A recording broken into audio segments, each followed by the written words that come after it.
26 апреля 1886 года родился великий татарский поэт Габдулла Тукай.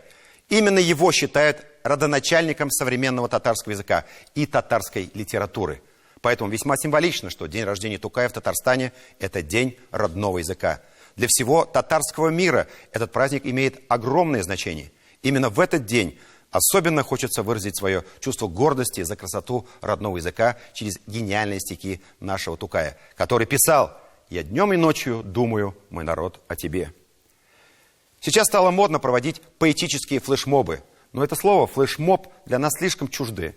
У татар в древности была очень хорошая традиция собираться вместе и читать стихи «Кумакляп уку» и петь задушевные песни. Их называли «менеджетляр». Чем вам не современный флешмоб?